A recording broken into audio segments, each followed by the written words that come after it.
మధ్య తెలంగాణ రాజకీయాల్లో జరిగిన కీలక పరిణామం బీఎస్పీ అధ్యక్షుడిగా ఉన్న ఆర్ఎస్ ప్రవీణ్ కుమార్ గారు ఆ పార్టీకి రాజీనామా చేసి బీఆర్ఎస్ కండువా కప్పుకోవటం. అదేముంది, ఇవాళ అందరూ కూడా ఈ పార్టీలో నుంచి ఆ పార్టీకి, ఆ పార్టీలో నుంచి ఈ పార్టీలకు జంప్ అవుతూ ఉన్నారు.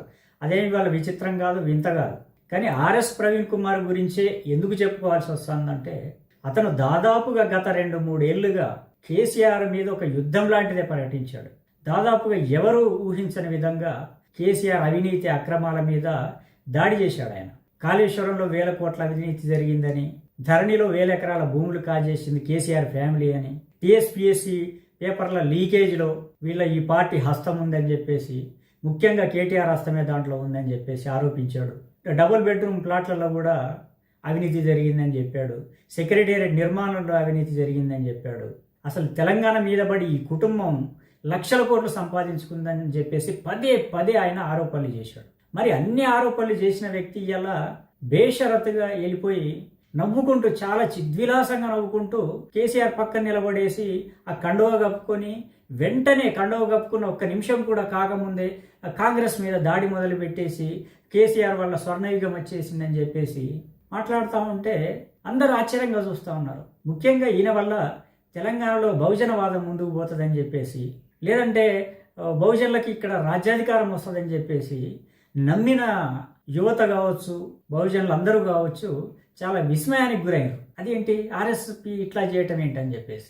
మరి ఆయన ఏమంటాడంటే, ఇంకా నా బహుజనవాదం నా గుండెల్లోనే ఉన్నది, కేసీఆర్తో కలిసి దాన్ని ముందుకు తీసుకుపోతాను. బహుజనవాదాన్ని, దళితవాదాన్ని, బహుజనులని, దళితులని ఎంత కించపరచాలో అంత కించపరిచిన వ్యక్తి, ఈ సమూహం మీద అసలు ఏమాత్రం గౌరవం లేని వ్యక్తి, వీళ్ళకి అసలు పదవుల్లో ఎక్కడా ప్రాతినిధ్యం ఇయ్యని వ్యక్తి, అలాంటి వ్యక్తితో నువ్వు చేరి ఇవాళ బహుజనవాదాన్ని ముందుకు తీసుకుపోతానంటే అసలు దాన్ని ఎట్లా జస్టిఫై చేస్తావు నువ్వు?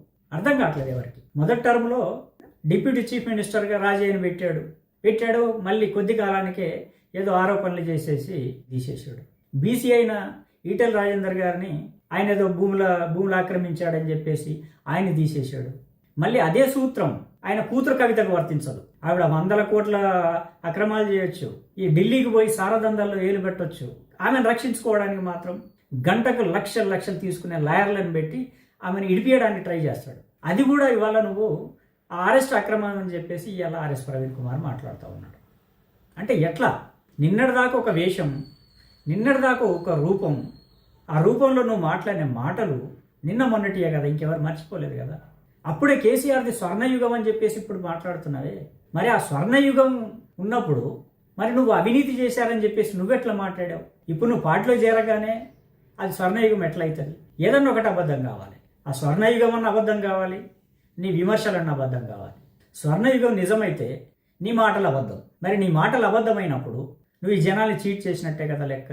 నిన్ను నమ్మి నీ వెనక నడిచిన స్వేరోలు కావచ్చు, ఈ బహుజన సమూహం కావచ్చు, ఆ స్వర్ణయుగాన్ని నువ్వు విమర్శిస్తున్నట్టు నటించి వీళ్ళందరినీ తప్పుదోవ పట్టించినట్టే కదా.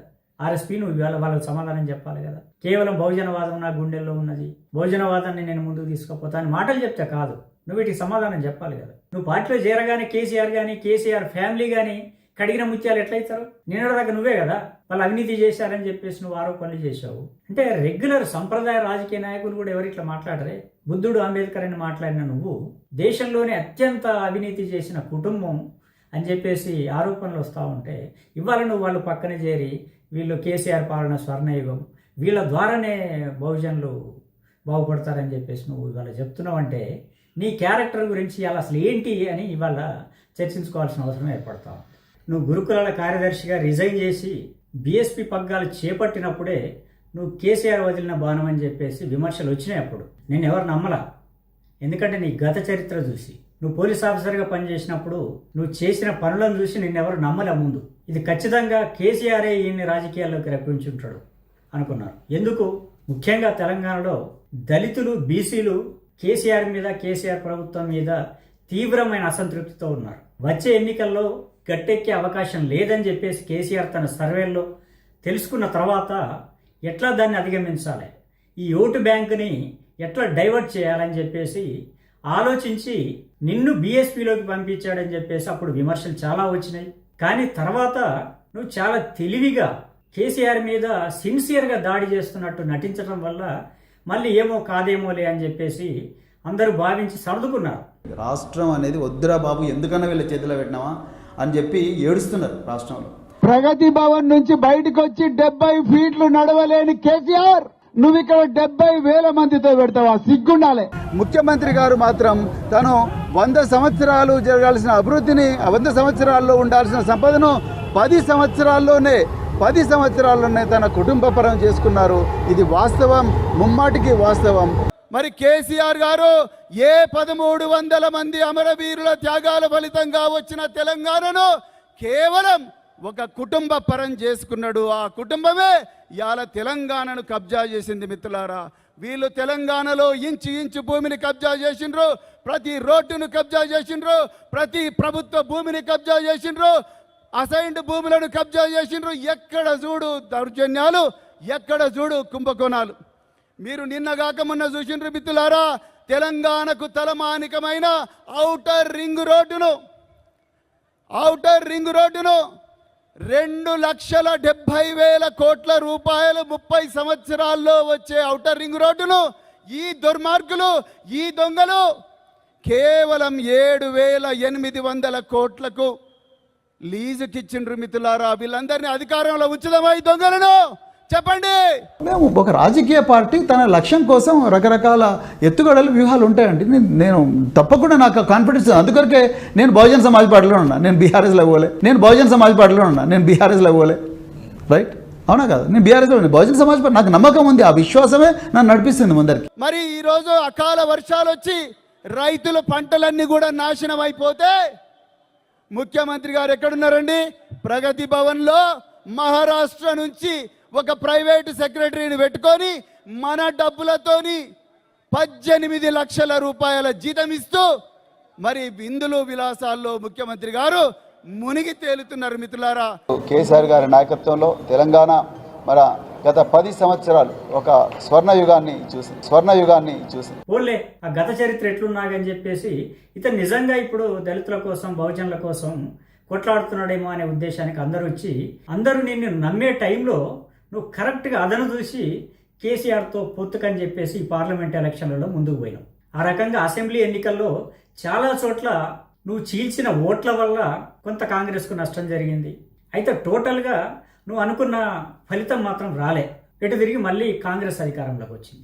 కాంగ్రెస్ అధికారంలోకి వచ్చినాక మళ్ళీ పార్లమెంట్ ఎలక్షన్ రాగానే, అంటే ఇన్ని రోజులు పరోక్షంగా టీఆర్ఎస్ పార్టీకి హెల్ప్ చేశావు, ఇప్పుడు డైరెక్ట్గా హెల్ప్ చేయడానికి పొత్తు పెట్టుకోవడానికి బయలుదేరావు. అది మాయావతి గారి అనుమతితోనో అనుమతి లేకనో మొత్తం మీద నువ్వు పొత్తు కోసం ప్రయత్నం చేశావు.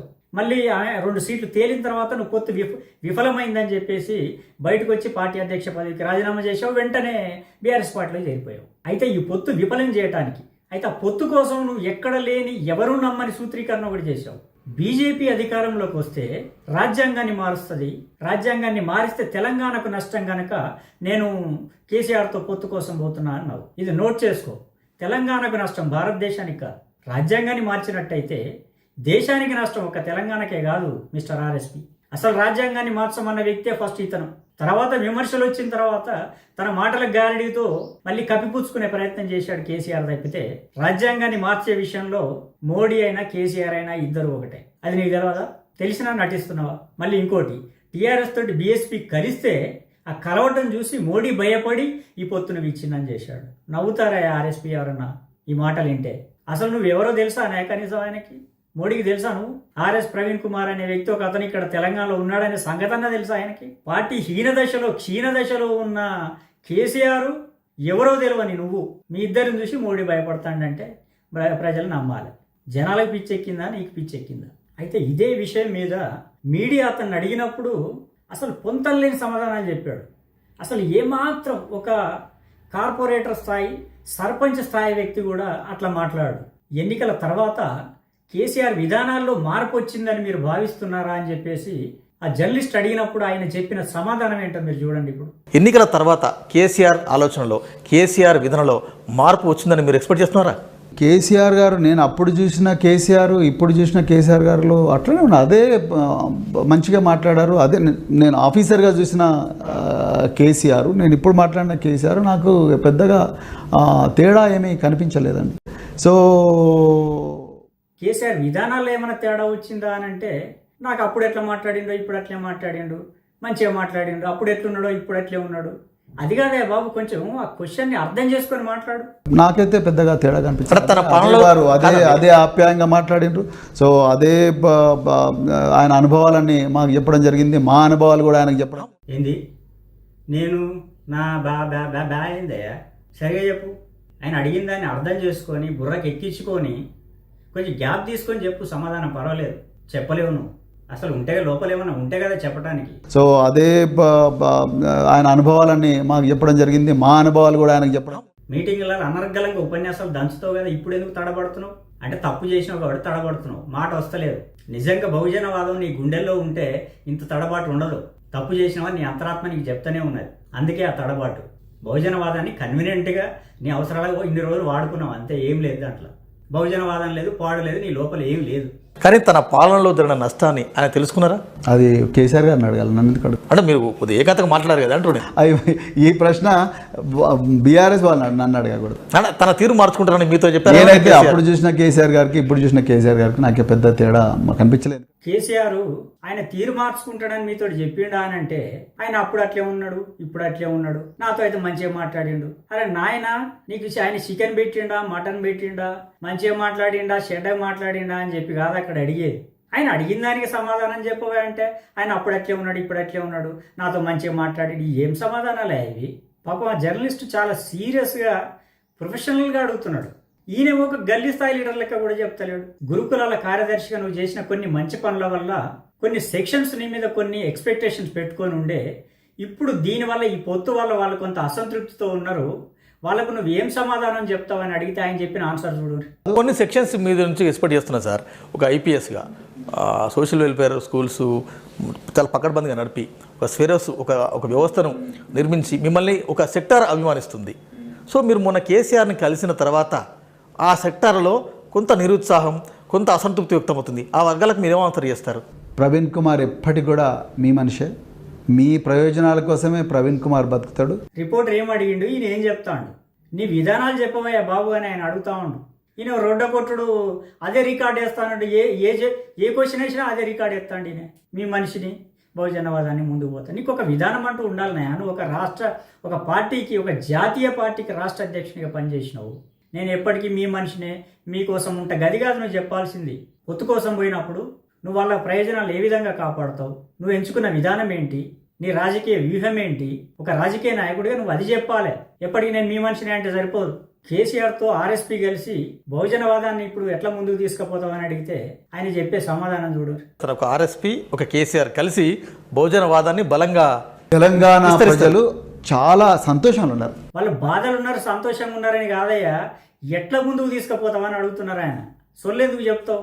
దానికి ఆ సిద్ధాంత ప్రాతిపదిక ఏందో చెప్పు, ఎట్లా ముందుకు తీసుకుపోతావో చెప్పు, నీ వ్యూహం ఏందో చెప్పు, నీ రాజకీయం ఏందో చెప్పు. అందరు సంతోషంగా ఉన్నారంటే ఏందయ్యా? ఏం సమాధానం అది? ఇద్దరు కలయిక. చాలా బహుజన వర్గాల్లో ఒక ఉత్సాహం ఉందండి. అరే తప్పకుండా బహుజన రాజ్యం ఇంకొక అడుగు ముందరికి వచ్చింది అనే ఆపరాయ్యా నీ సోది. ఏ ప్రశ్న వేసినా అదే సొల్లు. ఒక సిద్ధాంత భూమిక లేదు, ఒక రోడ్ మ్యాప్ లేదు, ఒక ఎత్తుగడ లేదు. ఏ క్వశ్చన్ అడిగినా ఒక రోడ్డ కొట్టుడు సమాధానం ఒకటి నేర్చుకున్నాడు. బీఆర్ఎస్ హెల్ప్ లేనిది, బీఆర్ఎస్ సహాయం లేనిది నేను పార్లమెంట్కి వెళ్ళను అనే ఒక అపనమ్మకం ఉందా మీకు? చాలా మంచి ప్రశ్న వెంకట్ గారు. నేను అంత తొందరలో ఏం లేవండి. నేను మళ్ళీ చెప్తున్నా మీకు, నేను ఏదో ఇప్పుడే పార్లమెంటుకు పోవాలనే దానికన్నా కూడా నేను మా బహుజన వాదాన్ని తెలంగాణలో గ్రామాన విస్తరించాలి. అమ్మయ్య మొత్తానికి చెప్పేసినావా?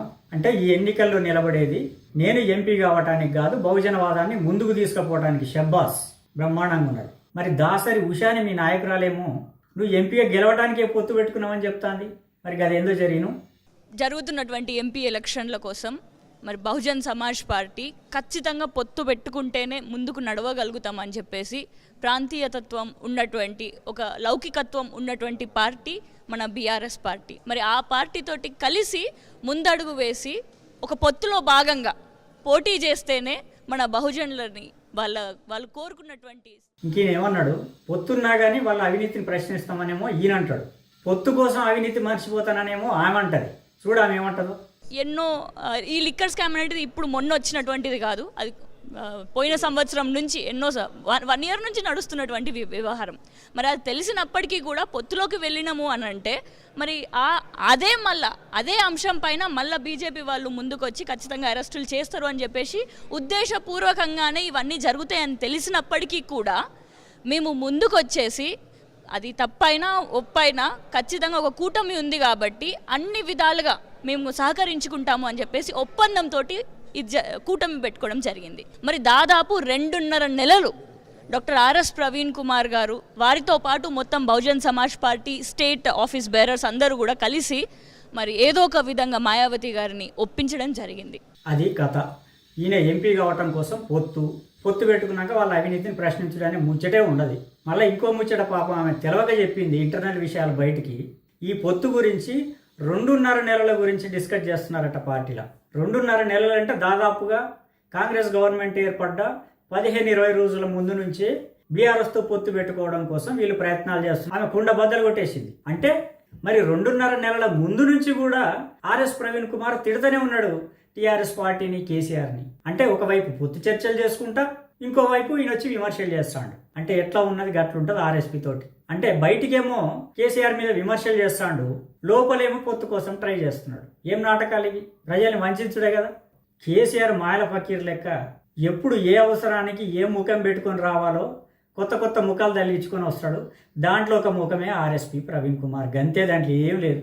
ఇన్ని రోజులు బహుజనవాదం అనే ముసుగేసుకొని ఈయన కేసీఆర్ కోసం పనిచేసిండు. ఇప్పుడు ఆ ముసుగు తొలగిపోయింది, గంతే.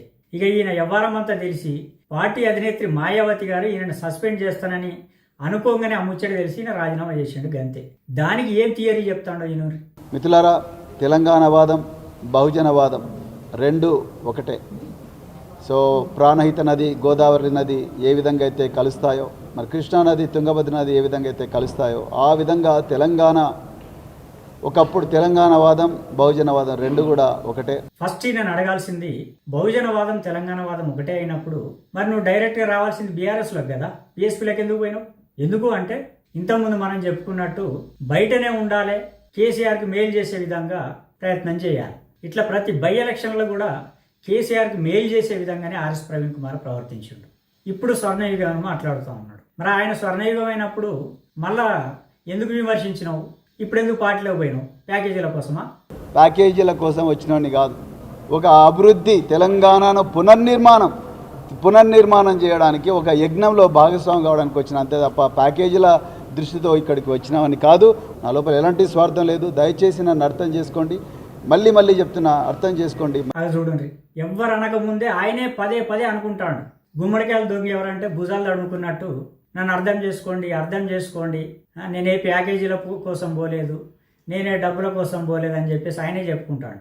పదే చెప్తాడంటే ఆయన మీద ఆయనకు నమ్మకం లేదు. దాంట్లో ఏదో మొదలు ఉన్నట్టే లెక్క. నేను ఎవరు అడిగిరా ఇప్పుడు? ఎందుకు చెప్తాను పదే మొదటి నుంచి నీకున్న అండర్స్టాండింగ్ చేయాలి, లేకపోతే నువ్వు దాంట్లో పోవు. ఇంకా జనాల్ని మభ్యపెట్టే ప్రయత్నం ఎందుకు? పైగా రేవంత్ రెడ్డి కౌంటర్ ఇస్తాడు నేను.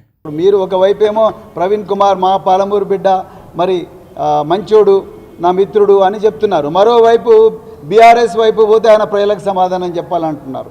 అంటే మీరు వార్నింగ్ ఇస్తున్నారా? సో మరి ఈరోజు ఒకవేళ వారు కేసీఆర్తో చేరుతున్నారంటే ఇంకా వారే తెలంగాణ సమాజానికి జవాబు చెప్పాలి. ఇంకా నేను కామెంట్ చేయడానికి కూడా ఏం లేదు, ఎందుకంటే వారి పట్ల మన్నున్న గౌరవం ఈ రోజు కూడా నాకుంది. మీరే చూసినారు కదా, దీంట్లో బెదిరింపు ఏమైనా ఉన్నదా? చాలా సంస్కారవంతంగా, చాలా మర్యాదగా మాట్లాడింది ఆయన. దీంట్లో బెదిరింపు ఎక్కడున్నదే? ప్రజల సమాధానం ఇవ్వమన్నాడు, ఇంకా అంతకంటే ఏమన్నా అన్నాడా? దానికే నేను పాలమూరు బిడ్డను అది ఇదని ఎందుకే అడవులు మాటలు మాట్లాడుతూ? సమాధానం ఇవ్వగలిగితే చెప్పు, లేకపోతే నోరు మూసుకో. ఎందుకు పరువు తీసుకుంటావు? ఆయన మీద గౌరవం ఉందన్నాడు. ఆయనకు టీఎస్పీఎస్సీ చైర్మన్ కూడా ఇస్తానని చెప్పేసి అన్నాడు ఆయన. అంటే ఈయన రిజెక్ట్ చేసిండంట. ఎందుకు ఇట్లాంటి దందాలు ఉన్నాక దాంట్లోకి ఎందుకు పోతాడు ఆయన? అక్కడ ఉంటే కనీసం నిరుద్యోగులు న్యాయం చేయొచ్చు. చేస్తే ఏమొస్తాయి? ఏం రాదు కదా. కేసీఆర్ దగ్గరికి వస్తే ప్యాకేజీలు వస్తాయి, పైసలు వస్తాయి. అయినా నీలాంటి స్వార్థపరులు పార్టీల నుంచి పోతేనే మంచిది. కనీసం అప్పుడన్న పార్టీ బాగుపడుతుంది. పైకి ఈయన ఏమంటాడు? బీఆర్ఎస్ కండువా కప్పుకోగానే పార్టీని విడిచిపెట్టే వాళ్ళందరూ స్వార్థపరులు, నేను స్వార్థపరుని కాదు, స్వార్థపరులే పార్టీలో నుంచి పోతాడు. నీ స్వార్థం కోసం నువ్వు ఆ పార్టీని ముంచి దీంట్లోకి వస్తే నువ్వు స్వార్థపరుని కాదు, నువ్వు శుద్ధ పూసవి. అది మేము నమ్మాలి. చాలా మంది అసమర్థులు, చాలా మంది స్వార్థపరులు. సో వాళ్ళందరూ కూడా ఆ గేట్లో గొర్రెల మంది ఎలాగ వస్తున్నారు. ఆ గొర్రెల మందిలో ప్రవీణ్ కుమార్ ఒకడు కాలేదు. ప్రవీణ్ కుమార్ నిజమైన నిస్వార్థంగా నిజాయితీ నిజమైన నికార్సైన నిజాయితీ కోసం పనిచేసే నాయకుడు కాబట్టి ఆ గొర్రెల మందిలో ఒకడు కాలేదని బాధపడుతూ మరి అక్కసుతో ఈ మాట అంటున్నారా రేవంత్ రెడ్డి గారు? మరి మీరే చెప్పాలి. ఇప్పటికన్నా మాయావతి గారు ఇట్లాంటి దొంగల్ని లంగల్ని పార్టీలకు రానియకుండా కట్టడి చేయాలి. సరే ఆమెకు ఏ పార్టీలతో అవగాహన ఉన్నదో ఆమె విధానం ఏందో కానీ తెలంగాణలో బీఎస్పీ బతకాలంటే ఇట్లాంటి దొంగల్ని పార్టీకి దూరం పెట్టాలి. అంటే లోపల ఇంత కుట్రని కుళ్ళును పెట్టుకొని ఒక వ్యూహంతో ఇంకొక పార్టీ ప్రయోజనాలు కాపాడడానికి బీఎస్పీలో చేరి ఇలా కొంతమందిని తీసుకొని బీఆర్ఎస్లో కలిశాడు. అంటే ఓ రకంగా ఇన్నాళ్ళు బీఎస్పీ క్యాడర్ ఆయన అంట నడిస్తే దాంట్లో కొంత క్యాడర్ని చీల్చి వాళ్ళని తీసుకొచ్చి ఇంకో పార్టీలో జాయిన్ చేసిండు. అదే బహుజనవాదం అంటాడు, దానివల్లనే బహుజనవాదం ముందుకు పోతుంది అంటాడు. తస్మాత్ జాగ్రత్త ఇట్లాంటి దొంగలతోటి. ఒక పార్టీకి 4 సార్లు ముఖ్యమంత్రిగా చేసి దేశ రాజకీయాల్లోనే ఒక బలమైన ముద్ర వేసిన మాయావతి గారికి రాజకీయాలు తెలియదని కానీ ఒక పార్టీ నిర్మాణం ఎట్లా చేసుకోవాలో ఇవాళ మనం కొత్తగా చెప్పాల్సిన అవసరం ఉంటుందని కానీ నేను అనట్లేదు. కానీ ఇక నుంచి అయినా కొంచెం జాగ్రత్తగా ఉండాలి. తెలంగాణలో ఇవాళ బీఆర్ఎస్ పార్టీ పతనం దిశగా పోతూ ఉంది. కాంగ్రెస్ పార్టీ ఇప్పుడున్నట్టే ముందుంటుందని చెప్పలేని పరిస్థితి. రేపు ఎప్పుడు ఏమైనా కావచ్చు. ఒక వ్యాక్యూమ్ అయితే తెలంగాణలో ఉంటుంది ఎప్పటికైనా. కాబట్టి ఆ వ్యాక్యూమ్ భర్తీ చేయాలంటే బీఎస్పీకి ఒక మంచి అద్భుతమైన అవకాశం కూడా ఉంటుంది. కాబట్టి ఆ దిశగా పార్టీని మళ్ళీ పునర్నిర్మాణం చేసి నిజంగా బహుజనుల ఆశలు నెరవేర్చే దిశగా పార్టీని ముందుకు తీసుకుపోవాలి. లేదంటే పదే పదే ఇట్లాంటి సంఘటనలు రిపీట్ అయితే కనుక బహుజనులకు బహుజన వాదం మీదనే విరక్తి వచ్చే అవకాశం ఉంటుంది. కాబట్టి జాగ్రత్తగా ఉండాలని చెప్పాలి.